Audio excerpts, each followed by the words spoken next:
Hey everyone, it's Alexis. I hope you are all doing well. I'm sure over the past few weeks you've seen all of us playing around with this new tool right here, this lovely stencil and stamp tool, we'll say.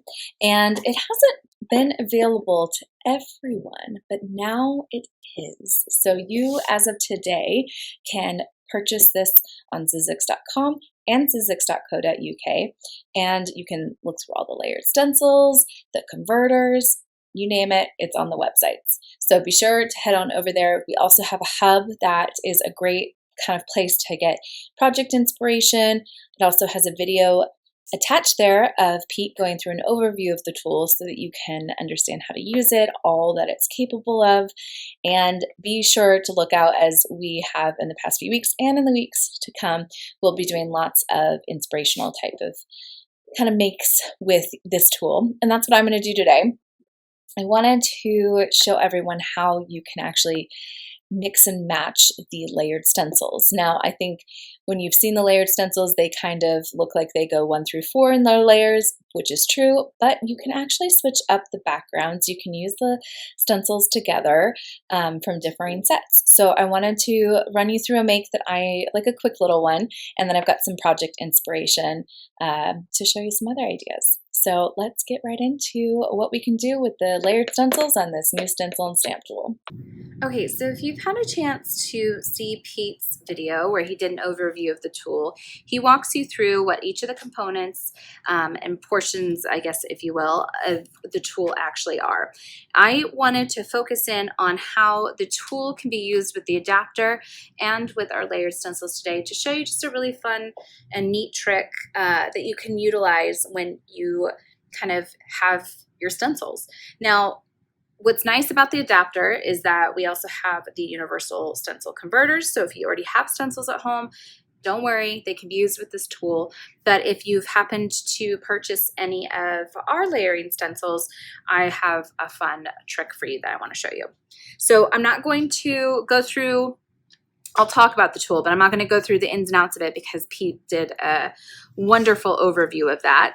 But I am going to show you how you can use these stencils together, not just as their own entity. So let's say you bought 2 stencils. I want to show you how you can kind of mix and match them if you want to. So I did want to show you the tool real quick, just in case this is your first time seeing it. We've got the stamp plate here, we've got our stencil adapter, and we've got our stencil base. We also have our sticky grid sheet, which I have covered up to keep mine protected so that it doesn't get lots of dust on it. So this is what I'm going to be using today in my make. And I've already got mine kind of set up a little bit. I wanted to have some of the steps done so that we could kind of get right into it. So one of the nice things when you're using our stencil and stamp tool is that you can actually use it with pre-existing things that you might already have in your craft stash. So for example, I wanted to use our card and envelope packs as my base. Sometimes you are just going to do a big sheet of paper and you're going to want to cut it down to size, but let's say you already have card bases that you want to use. So I took our white cards and envelopes and I essentially took the background piece from this layering stencil right here, which is called Watercolor Leaves. Let me move these real quick. And what I did is I took layer 1 from that, which layer 1 is always the background piece on any of our layered stencils. So you've got 4 layers in each stencil pack, and with each layer you get more and more detail. But typically the top layer, or the stencil number 1, is always going to be the background element. Well, the background element really and truly can be used across anything. So you could have this background and you could put a bird on it, which is what I'm going to do today from a different stencil, or you could put flowers on it, or you could put, I'm trying to think if there's a butterfly, you could do the butterfly with it. So you really can mix and match them, which I love. So what I did is I took my card right here, which I'm going to straighten a little bit, and I put it on the tool, and then I kind of moved my adapter around until I found a happy placement of my stencil. Now, obviously this stencil is much larger than my card base. So what I end up doing typically when I do this trick As you can see, I moved that a little bit, so I'm going to move it back into place just so that everything lines up. There we go. It's a little trick if you want. I moved my card base around and it ends up moving my stencil out of place. So because I'm going to have areas where it's going to go over the edge, I tend to use some of our maker's tape, and I will mask off the areas where I don't want it to stencil. So I went through and I masked off along the card base line right here, and I masked off on my sticky grid over here, just so that my inks or whatever medium you might be using don't go onto your sticky grid sheet, and also don't go onto the back side of the card, which I don't want. So I put this one down first, and I used the watercolor leaves background piece, and I did a blend of tumbled glass and cracked pistachio distress ink to give me this really cool watercolor background. Now I wanted to play around with the different stencils, if you will, and see what could work with this. So I wanted to see if the bird from Birds and Branches would fit on here. So this is what the Bird and Branches looks like in its own pack. And you can see it has this really nice kind of leafy foliage piece in the back, but I just wanted the bird to go on top of the watercolor. So I am going to lay this down, and you'll see I want my bird to be more centered. So I'm actually going to move my card below until I get it into a place where I am happy with it. So I like that placement. Now I'm just going to push everything down, but because I don't want it to ink over here, I am going to mask off the part of the branch on either side that I just don't want the ink to go through, since I'm using a smaller surface below. So if you have some maker's tape, it doesn't take much. I'm just going to mask off, because I am a little bit of a messy inker, if you will, so I know I will go over the edge if I am not careful.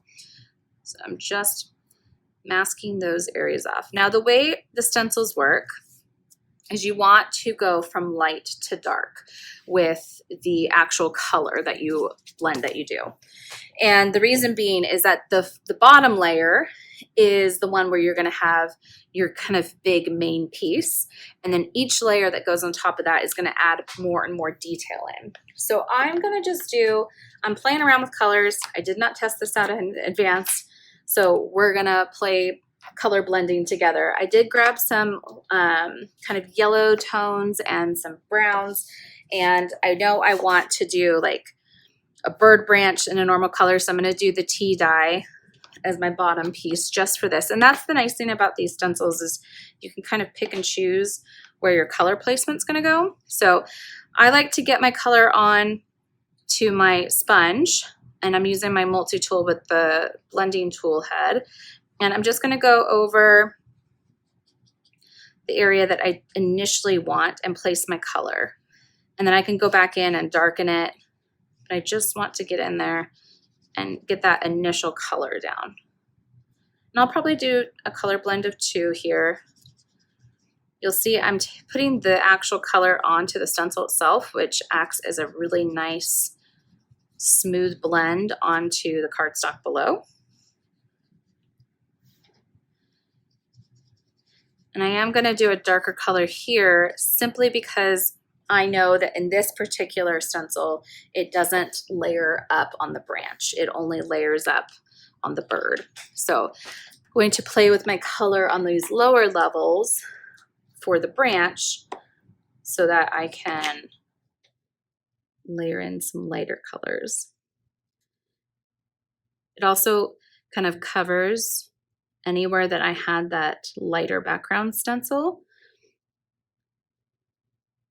And I'll just pull this up so you can see. So you can see I'm not getting any on the sides. It's really just sticking to the card front, and I can place this down and I get perfect precision every time because these pegs have allowed me to line up that stencil. I don't have to worry about it moving. It gives me layers and layers of creativity without having to move anything around. So now I want to go in, I'm gonna go in with some, I think I'm gonna do scattered straw as my lower layer. let's see. I'm gonna do a yellow bird. I haven't done like a canary yet. I've done a lot of other birds. I've done something like a robin. And that's the beauty of these too, is you really get to kind of pick and choose what your colors are gonna be. So you can customize it for any season. I used this particular one and I did a bird in pink. I did one in blue. I did one in grays. I did another in green. You can really customize it to whatever season you're wanting to work with.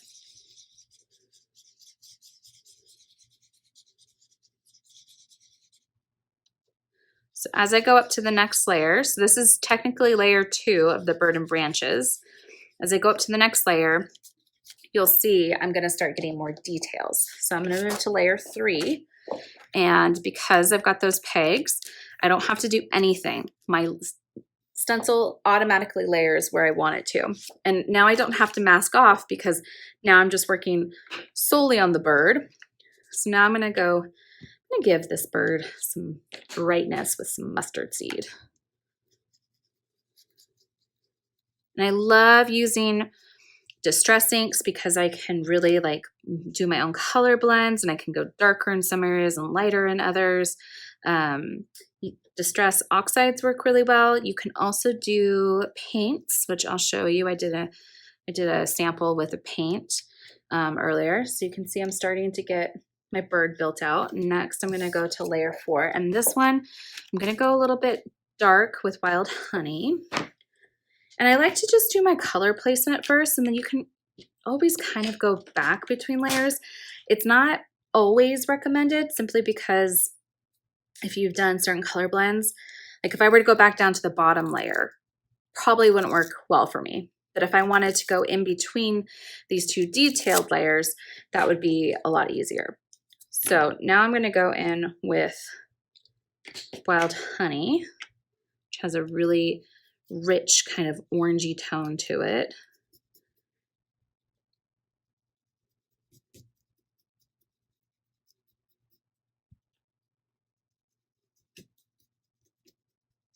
And I'll probably go back over the bird's feet with a darker color as well, just so that its talons are a little bit darker. Oops. Well, it would help if I actually had put the foam pad on there. So I'm just gonna gently go in with this just to darken it up a bit. Sometimes it's hard to tell that you've darkened until you remove.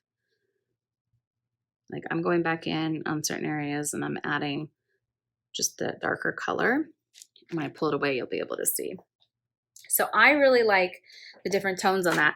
I kind of want to cover this side up a little bit more, and this is where you can kind of go in between those 2 detailed layers. And I can add some of that darker coloring over here as well. But because I had done a lighter color or a different color, it still works. So now I've got this lovely bird that I have mixed and matched with another background. And I just want to add a simple sentiment. So I'm going to take one of our Sunnyside Sentiments. There's 10 of these, and all of these kind of sentiments were sized to work with these layered stencils. So it's another win. And I don't even have to switch out to another tool, because the beauty of this tool is that you get 2 tools in one. So not only is it a stenciling tool, but it's also a stamp plate. So I'm going to take my stamp plate and I'm going to place it on here. I've already placed my clear stamp. I'm just going to lightly push that into place and pull this over. And I'm going to take some of my Ranger Archival ink. And when you're working with larger stamps, they don't always stamp perfectly the first time. So I'm just lightly putting some ink on here because I know I'm going to probably do this 2 or 3 times just so I get a really nice crisp image. And what's great is, like, because of this hinge, I don't have to worry about it wobbling. It's going to perfectly align each time. So I want that a little bit darker, so I'm just going to do one more layer of this. And I always recommend this with larger stamps. You definitely want to work on something like this where you can get that perfect precision each time you do a pass of it.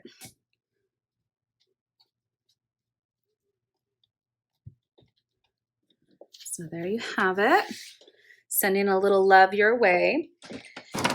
And we've got our nice little card, which I love. Just like simple, easy cards. You saw it only took me a few minutes, and you can customize these. I did want to show you one other one I had done with the same background, and I've got another stamp I'm going to do. So this one, I did the same background from those watercolor leaves, but this time, instead of the bird, I went across with 2 of the layers from the flowers. So this particular set, I used the adapter, I placed it where I wanted, but I only used 2 layers. I didn't use all 3 to get those flowers. So you can leave out certain layers if you want to. You don't always have to use the same layers, which is really nice. Now I'm just going to stamp this again. Again, this is a bigger stamp, and so I will more than likely pretty much always stamp 2, maybe 3 times, depending on how large the surface area is. And this just guarantees I'm getting a really nice, crisp image. And you'll see I just got some ink right there on my stamp plate. So I'm going to show you quickly how I'm going to clean that off.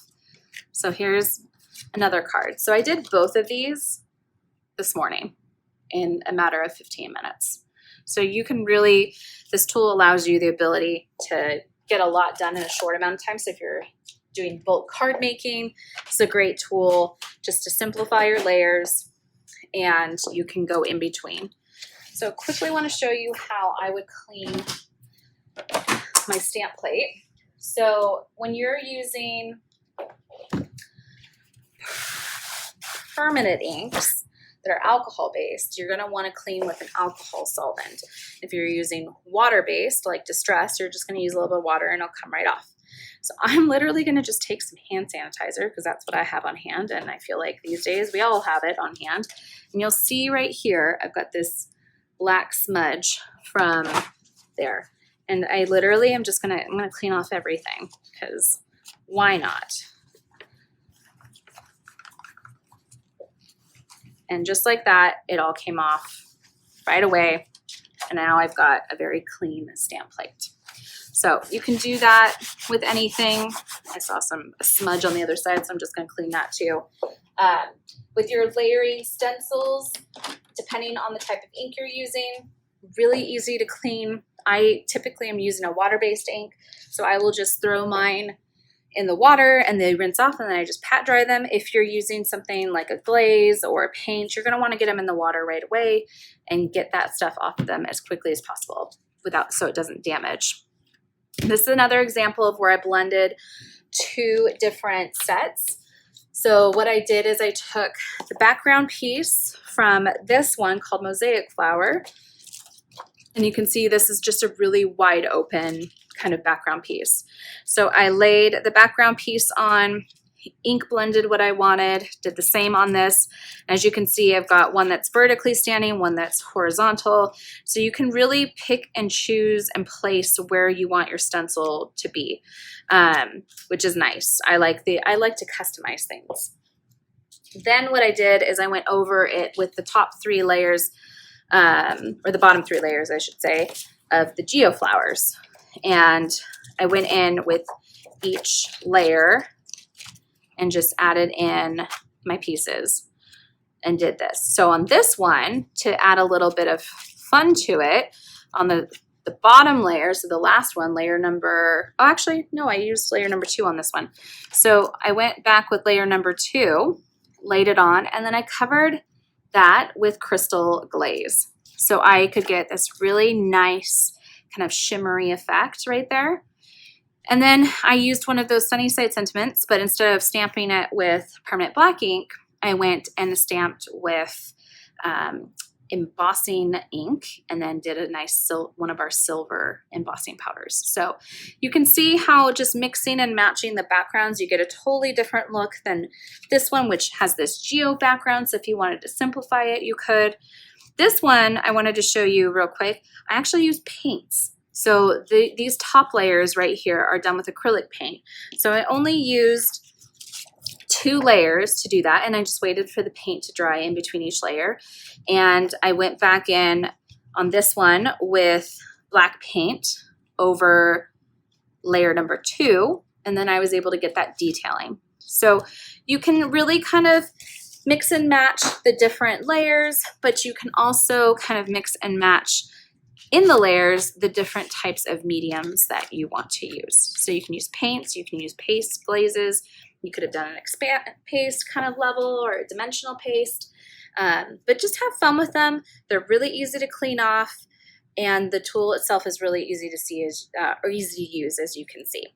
Well, I hope you enjoyed that little fun tip and trick with the layered stencils, and that you have gotten a chance to check out Pete's overviews. We've also done a few other videos showing you tons of inspiration with all the different layering stencils and stamping and the tool itself. We will have much more to come, I know, because we're filming it. But in the interim, while you're waiting, if you are curious about any of the stuff I used today, you can go check it out on our websites at sizzix.com and sizzix.co.uk. And if you do have the tool and you've already been making projects, please share them with us on our social channels and use the hashtag Stencil Snap Share. Stencil Snap Share. I had to think about that for a second because it's the 3 S's right in a row. But if you use that, then we'll be able to share with others what you've made with it. And we also love just seeing what everyone else is coming up with. If you have any questions, please let me know in the comments and we will get back to you as soon as we can. Until then, have fun stenciling and stamping, and can't wait to see what you do with it all. Have a great day.